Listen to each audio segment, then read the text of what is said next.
누가복음 20장 마지막 부분 좀 짧습니다. 그렇지만 누가복음 20장을 결론 짓는 예수님께서 제자들에게 서기관들을 경계하라라고 말씀하신 말씀을 나누도록 하겠습니다. 20장은 논쟁에 관한 내용이 나옵니다. 첫 번째 논쟁은 예수의 권위에 대한 논쟁, 그리고 예수의 권위에 대한 논쟁을 하고 나서 예수님께서는 악한 농부에 대한 비유를 말을 하면서 나의 권위에 대해서 의심하는 너희가 악한 농부이다 라고 지적했습니다. 그러자 그 반대자들이 예수님께 납세에 대한 논쟁을 꺼내 듭니다. 그리고 부활에 대한 논쟁, 다윗의 자손에 대한 논쟁, 오늘이 이제 다윗의 자손에 대한 논쟁이 나오면서 예수님께서 제자들에게 서기관들을 경계하라 그렇게 말씀하십니다. 예수께서 악한 농부의 비유를 통해서 유대 지도자들의 악함을 지적하시자 그들은 요즘 말로 열이 머리 끝까지 뻗쳐 올랐습니다.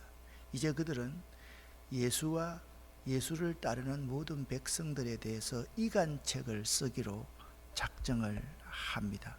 그래서 그들과 예수님께서 계속적으로 논쟁을 하는데 오늘은 예수님께서 시작을 하십니다. 39절 40절 말씀을 보니까 부활에 대한 논쟁을 시작합니다. 자, 우리가 지금 20장을 다루고 있는데 앞장에서 예수님께서 예루살렘을 향해 가시고 있는 길입니다. 예루살렘에 올라가셨습니다. 그리고 예루살렘 성전에 있는 이방인의 뜰에서 장사하고 있는 장사치들의 상을 뒤엎으시면서 이 이방인의 뜰은 만민이 이방인들이 여인들이 소외된 사람들이 기도하는 곳이다 라고 예수님께서 선언하셨습니다. 그것에 대해서 아니 당신이 무슨 권위를 가지고 이 성전을 뒤집어 엎을 권위가 어디서 왔느냐 라고 예수께 그들이 공격을 하였던 것입니다. 거기에 대해서 부활에 대한 논쟁을 할 때 서기관 중 어떤 이들이 말하되 선생님 말씀 참 잘하셨습니다. 옳습니다 라고 박수를 칩니다. 그런데 예수를 공격하는 세 부류의 사람이 있었다 라고 말씀을 드렸지 않습니까? 첫 번째 사두개인들입니다. 이 사두개인들은 주로 대제사장 그룹이었는데 옛날부터 이들은 모든 권력과 돈을 다 착복하고 살아가는 사람들입니다. 그렇기 때문에 이들에게는 현실이 너무 중요합니다. 이들은요 부활도 믿지 않고 내세도 믿지 않고 심판도 믿지 않습니다. 그런데 바리새인들이 있었습니다. 이 바리새인들은 주로 율법학자들과 서기관들이었습니다. 이들은 부활도 믿고 내세도 믿고 심판도 믿는 사람들이었습니다. 그리고 장로들이 있었습니다. 그 장로들은 백성들 가운데 우두머리들을 말을 합니다. 이들이 사내들인 공회의 주요 핵심 멤버들이었습니다. 예수님께서 부활이 없다고 하는 사두개인들이 와서 아이고 7명의 형제가 있었는데 형이 죽으면 동생이 형수와 잠을 자면서 아기를 낳으려고 하는데 7명 다 죽어버렸다. 그러면 부활 때는 이 여인이 누구의 아내가 되느냐라고 말도 안 되는 질문을 하였습니다. 그때 예수님께서는 말합니다. 우리는 부활한 영체이기 때문에 천국에 가면 시집가고 장가가는 것 없다. 그렇게 말을 하니까 서기관들 중 바리새인들 중 율법학자들 중에 어떤 이들이 말하되 예수께 박수를 쳤다. 그들은 감히 아무것도 더 물을 수가 없었다. 논쟁할 수가 없었다라고 말씀합니다. 오늘은 예수님께서 공세적으로 나오십니다. 41절부터 44절까지 말씀 읽어보겠습니다. 예수께서 그들에게 이르시되 사람들이 어찌하여 그리스도를 다윗의 자손이라 하느냐. 시편에 다윗이 친히 말하였으되 주께서 내 주께 이르시되 내가 내 원수를 내 발등상으로 삼을 때까지 내 우편에 앉았으라 하셨도다 하였느니라. 그런즉 다윗이 그리스도를 주라 칭하였으니 어찌 그의 자손이 되겠느냐 하시니라. 아멘. 예수님은요, 기가 막힌 분이십니다. 어떻게 기가 막힌 분이냐? 그들의 공격 그 자체를 당하고 있는 것 같지만 그들의 공격이 예수님의 앞길에 양탄자를 깔아주는 행동을 했습니다. 그 말씀이 오늘 43절 말씀입니다. 내가 네 원수들을 네 발판으로 삼을 때까지 내 우편에 앉았으라. 무슨 말씀입니까? 그들이 예수를 비난하고 비판하고 죽이려고 했고 마침내 죽였지만 그들이 죽인 그 행동으로 말미암아 예수님께서 예루살렘에 오르셨던 그 원래의 목적을 잘 이루셨다, 그 말씀을 하고 있는 것입니다. 왜 예수께서 어찌하여 그리스도를 다윗의 자손이라고 하느냐라고 반문하셨을까요? 사실 그리스도는 다윗의 자손입니다. 가난한 거지 소경도 예수를 다윗의 자손이여 나를 불쌍히 여겨주십시오. 그는 예수님을 주로 믿었던 사람입니다. 예수님께서 예루살렘 입성할 때 군중들도 예수를 다윗의 자손 예수여 라고 외쳤습니다. 이를 예수께서 거부하지 않으셨습니다. 그러나 예수 그리스도는 다윗의 혈통에서 출생한 자손은 맞지만 단순히 다윗의 자손은 아닙니다. 왜냐하면 다윗이 말하기를 시편에 장차 오실 그분을 가리켜 내 주라고 고백했기 때문입니다. 그렇습니다. 예수는 다윗의 주도 되십니다. 왜 이런 말씀을 하느냐? 지금 반대자들은 다윗의 자손 메시아를 기다리고 있지만 그들은 예수를 주로 고백하지 않는 자들이기 때문에 그렇습니다. 지금은 논쟁 중입니다. 긍정적인 사람이 부르는 호칭과 가난한 소경이 부르는 주여 다윗의 자손이여 라고 부르는 호칭과 반대자들이 다윗의 자손에게서 메시아가 나올 것이다 라는 그 호칭은 전혀 다른 것입니다. 그래서 예수님은 그 반대자들에게 자신이 누구인가를 분명히 보여주실 필요가 있었던 것입니다.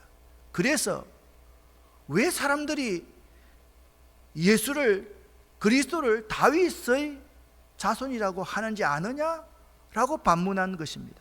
즉 그리스도가 다윗의 주가 되심으로 그분은 하나님의 아들이시라는 점을 반대자들에게 강조하고 싶었던 것입니다. 그러므로 이제 모든 사람은 그분을 믿어야 한다라고 예수께서 지금 주장하고 계시는 것입니다. 만민이 믿고 기다리던 그리스도가 다윗의 자손 예수이시며 모든 사람이 믿고 의지해야 될 그분이 바로 나인데, 나 예수인데 어찌하여 너희는 그리스도가 단순히 다윗의 후손이라고만 이야기하느냐라고 그들에게 말씀하고 계신 것입니다. 그리스도를 단지 한 인간으로만 보거나 그분은 단순히 위대한 선생으로 생각해서는 안 됩니다. 그는 인간의 몸을 입고 이 세상에 오셨지만 선생 중에 선생이요 거룩한 성인 중에 성인이요 만왕의 왕이 되시며 하나님이시라는 사실을 믿어야 하는 것입니다. 그를 믿지 않는 사람, 그를 반대하는 자들에게 단지 한쪽의 말씀에 대해서, 한쪽의 말씀은 누굽니까? 율법학자와 서기관들입니다. 부활을 믿기 때문에 박수치는 그러한 자들에게 예수님께서 자신의 신분을 분명하게 밝힌 것입니다. 여러분 서기관들, 율법학자들, 여러분들이 기다리는 그 메시아가 바로 나다. 그러나 이런 예수의 주장이 반대자들에게는 더욱더 증오심을 일으키게 되었을 것이고 예수를 신성모독자로 받아들였을 것임에 틀림이 없습니다. 그 논쟁이 더욱더 가열되고 있습니다. 그래서 다음 장 21장에 들어가면요, 예수님께서 눈을 들어 부자들이 연부하는 것을 보시면서 그들에게 설교하시는 내용이 21장에 쭉 나옵니다. 그리고 22장에는 예수님께서 체포되는 장면이 나오는 것입니다. 그러니까 예수님께서 체포되시기 전에 자신의 신분이 어떤 존재인가를 분명히 바로 그 논쟁을 통해서 밝히고 있었던 것입니다. 자, 그런데 반대자들의 이런 행동은 예수께서 예루살렘을 향해 가시는 그 길에 대한 돕는 역할을 하였다라고 성경은 말씀하고 있습니다. 그래서 사도 바울은 이렇게 말합니다. 우리가 알거니와 하나님을 사랑하는 자 곧 그 뜻대로 부르심을 입은 자들에게는 모든 것이 합력하여 선을 이루느니라. 아멘. 저는 이 말씀을 믿습니다. 예수님은 고난을 당하고 있지만, 예수님은 그들에게 거부를 당하고 있지만 그 고난과 거부당하심이 하나님의 뜻을 이루기 위한 길이었습니다.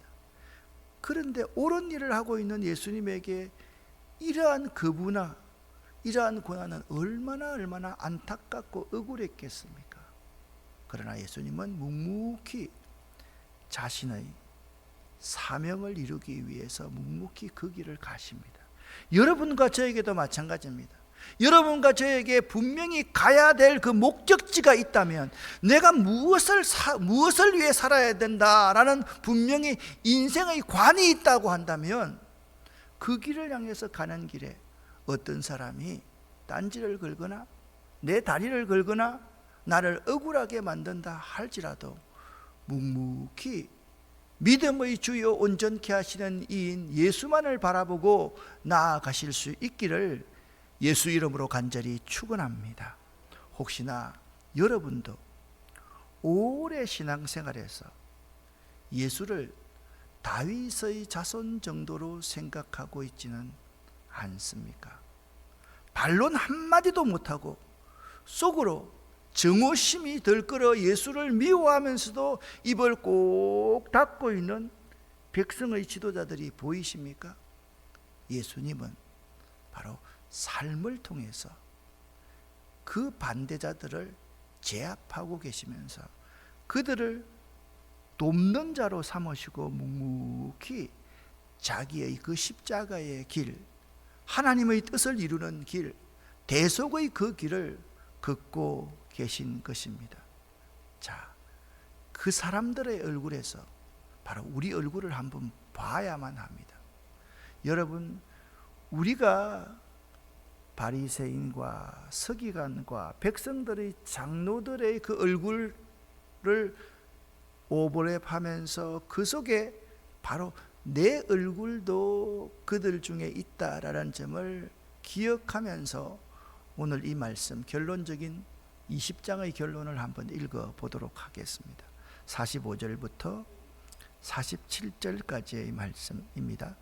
모든 백성이 들을 때에 예수께서 그 제자들에게 이르시되, 긴 옷을 입고 다니는 것을 원하며 시장에서 문안받는 것과 회당의 높은 자리와 잔치의 윗자리를 좋아하는 서기관들을 삼가라.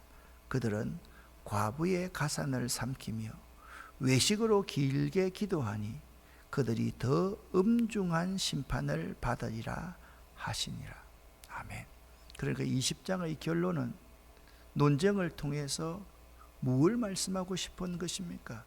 예수의 제자라면 나를 다윗의 자손, 다윗이 주라고 했던 그 예수를 믿고 따르고 예수가 가셨던 그 십자가의 길을 가야만 한다, 그것을 말씀하고 있는 것입니다. 다시 한번 앞에 있는 성경 구절 읽었던 39절 40절 말씀을 되돌아보시기를 바랍니다. 모든 논쟁을 벌이고 있는 세 부류, 예수를 공격하고 있는 세 부류가 있다고 그랬습니다. 누구라고 그랬습니까? 대제사장 그룹, 사두개인입니다. 그 다음에 서기관과 율법학자들, 바리새인들입니다. 세 번째, 백성들의 두목, 장로들입니다. 이 가운데 가장 핵심적인 이론적 공격의 근거를 댄 사람이 누구겠습니까? 서기관들, 율법학자들이었던 것입니다. 모든 권위에 대한 논쟁을 시작할 때 대제사장들과 백성들의 두목들 사이에 그 논쟁의 근거를 대었던 사람들이 율법학자들, 서기관들이었는데, 그 서기관들이 부활에 대한 논쟁 때는 예수께 박수를 치면서 있는 그 모습을 보시고 예수께서 서기관들을 경계하라, 저 같은 자들을 경계하라, 저들이 지금 외식 행위를 하고 있다라고 말씀하고 있습니다. 그들은 긴 옷을 입고 다니는 것을 좋아하는 자들입니다. 무슨 공부를 수행하는 왕이나 제사장들처럼 긴 옷을 입고 다녔습니다. 구약에 나시린들이 머리를 길게 하고 긴 옷을 입고 다닌 것 알지 않습니까?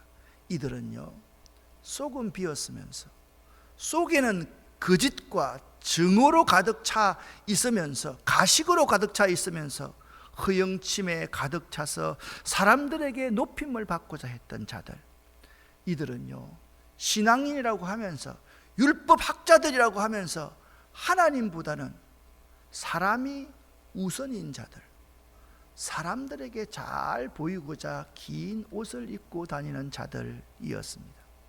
그들은 시장에서 문안받기를 좋아했습니다. 단순히 인사를 받는 정도가 아닌, 나는 율법학자야, 나는 모세오경을 정통하게 알고 있는 자야, 그들의 우월성을 보여주려는 의도에서 시장에서 문안받기를 좋아했습니다. 마태복음 23장 7절 8절 말씀을 같이 쉬운 성경으로 읽어보겠습니다.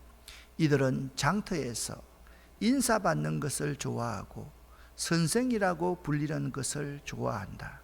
그러나 너희는 선생이라는 소리를 듣지 마라. 너희의 선생님은 오직 한 분이고 너희 모두는 형제들이다. 아멘. 세 번째, 여기 서기관들은 회당에서 윗자리에 앉기를 좋아했습니다. 회당의 상좌는 기도하는 자와 성경 낭독자가 올라가는 자리였습니다. 이렇게 함으로써 그들은 그 자리에 앉아 있어야 명예로운 자리라고 생각했기 때문에 그 상자를 탐내었던 것입니다. 혹시나 이런 설교를 하면서 우리나라 옛날에 제가 어릴 때 하더라도 장로님들의 자리가 옆에나 앞자리에 딱 구별되어 있었다.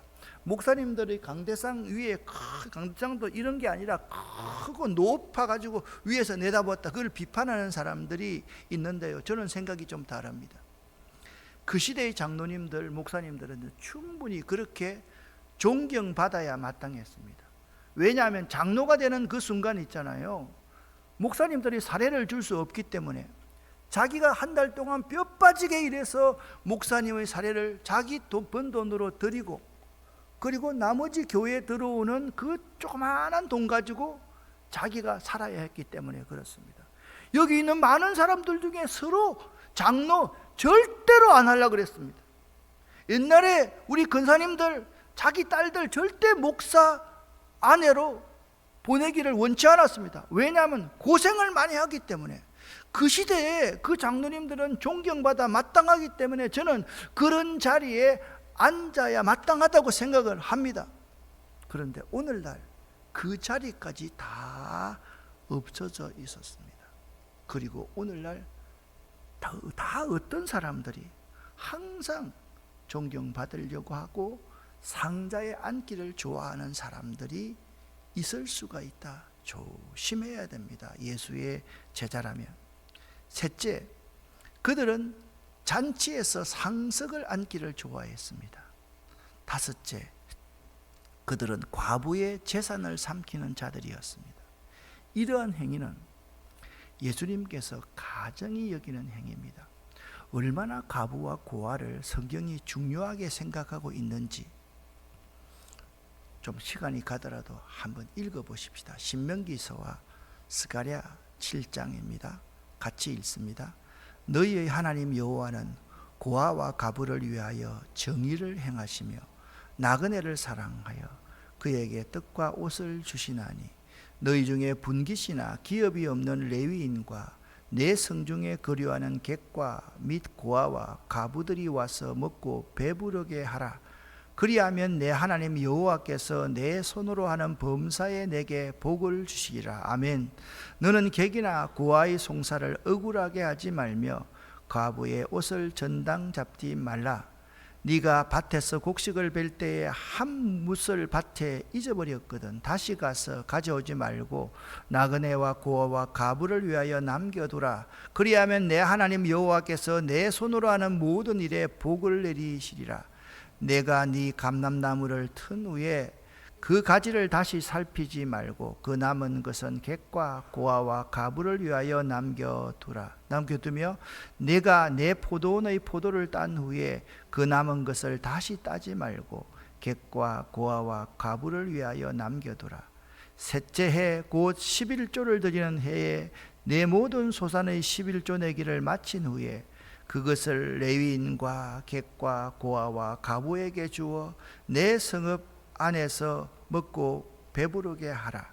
객이나 고아나 과부의 송사를 억울하게 하는 자는 저주를 받을 것이라 할 것이요 모든 백성은 아멘 할지니라. 스가랴 7장 10절입니다. 여호와의 말씀이 과부와 고아와 나그네와 궁핍한 자를 압제하지 말며 서로 해하려고 마음에 도모하지 말라 하였으나. 아멘. 여러분, 이렇게 성경의 많은 부분에 고아와 과부에 대해서 존중하라, 나그네를 존중하라 말했는데 그 서기관들, 율법학자들은 과부의 재산을 삼켜버리는 자들이었다고 말씀하고 있는 것입니다. 마지막 여섯 번째입니다. 그들은 외식으로 길게 기도하는 자들이었습니다. 서기관들은 사람들로 하여금 자신들이만 참 신앙인이다 그 주의를 끌고자 했기 때문입니다. 이러한 서기관의 행위는 어느 것 하나 이 하나님의 말씀인 성경에 모세 오경에 합한 행동이 아니었으며 우리 주님이 기뻐하시는 것이 하나도 없는 것이었습니다. 오히려 예수님께서는 자기를 높이는 자가 낮아지고 자기를 낮추는 자가 높아지라고 말씀하셨습니다. 할렐루야. 본문의 서기관들의 모습이 혹시 오늘날 교회들의 모습이 아닐지, 혹시 여러분과 저의 모습이 아닐지 이 새벽 생각해 볼 수 있기를 바랍니다. 스스로를 볼 줄 아는 그리스도인이 예수의 제자입니다. 그렇습니다. 제자들에게 말씀하십니다. 모든 백성이 함께 예수와 그 반대자들의 논쟁을 듣고 있을 때 예수께서 그 제자들에게 이르시되 서기관들의 행위를 너희는 삼가라. 서기관처럼 행하면 너희는 심판을 받을 것이다 라고 예수께서 말씀하셨습니다. 한자로 자고하다 라는 고사성어가 있습니다. 자고하다라는 뜻은 스스로 자기의 과거나 행동을 되돌아보라 라는 의미입니다. 오늘 하루 동안 여러분 스스로와 저가 거울을 앞에 놓고 스스로 되돌아볼 수 있는 하루가 될 수 있기를 예수 이름으로 간절히 축원합니다. 한마디만 더 덧붙입니다. 혹시나 우리 주님께서 나를 다른 사람에게 저 사람처럼 행동할까 생각할까 삼가라 그렇게 하시면 어쩔까? 목사인 나를 보면서 저 목사처럼 행동하지 말아라. 그렇게 행동하면 심판받는다. 예수 안 믿는 사람들이 우리들을 바라보면서 저들처럼 행동하지 말아라. 저들처럼 이기적인 그러한 삶을 살지 말아라. 저들 보면 우리가 정말 꼴보기가 싫다. 그렇게 말씀한다면 정말 우리들이 어떻겠습니까? 그런데 여러분과 저는 저들 가운데 나만 쏙 빼놓고 교회 때문에, 교회 지도자들 때문에, 한국 교회 때문에 세상이 이런 말을 한다라고 나를 빼놓고 있는, 옳습니다 예수님 하는 그 서기관들이 여러분과 저가 아니기를 기도하시기를 바랍니다. 기도하겠습니다. 하나님 아버지요, 오늘 새벽 이 말씀이 우리들의 뼈를 때리는 말씀이 되기를 원합니다. 우리들이 혹시나 그 서기관들이 아니었나, 그 비판하면서 나만 쏙 빼놓고 자기만 어렵다고 하는 자들이 아니었나 생각해 봅니다. 용서하여 주시옵소서. 오늘 저희들의 기도를 다 들어 응답하여 주시옵소서. 예수 그리스도의 이름으로 축복하옵고 간절히 기도 올립니다. 아멘.